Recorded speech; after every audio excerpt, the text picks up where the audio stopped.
I had already graduated and immediately prepared for maternity leave, because even though a lot of things were happening at once, I was all for it. The problem became when I announced my pregnancy. My sister contacted me and congratulated me, trying to establish contact. I didn't ignore her texts but also didn't agree to any sort of meetup or family gathering. She knew I was married to the guy whose life she almost ruined, and had shown no remorse so far. After a while, she got the hint that I still didn't want to renew our sibling relationship, and stopped texting me. I thought the storm was over, but I was wrong. A few days later, she announced that she just got proposed and has already secured a venue for the wedding. I was actually really happy for her, until I noticed that she was already sending out invites.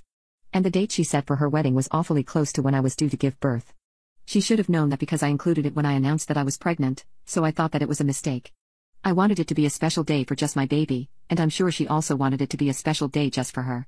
So I called her immediately, wanting to rectify the problem before it became too big.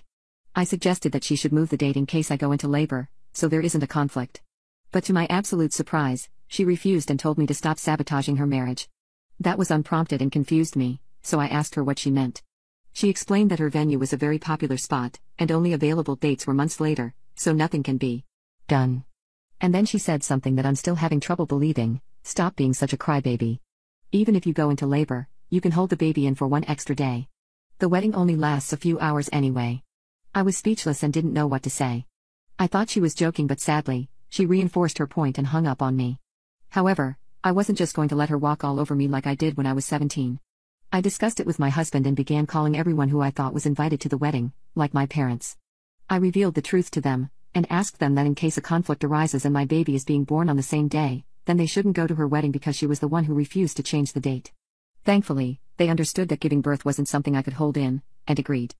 I also made a post on Facebook, quoting my sister and revealing the exact words she said. Apparently, she had been treating people like poop for years because my post got immense support and a lot of relatives came forward to boycott the wedding. I was happy that my sister was getting what she deserved, but it wasn't over yet.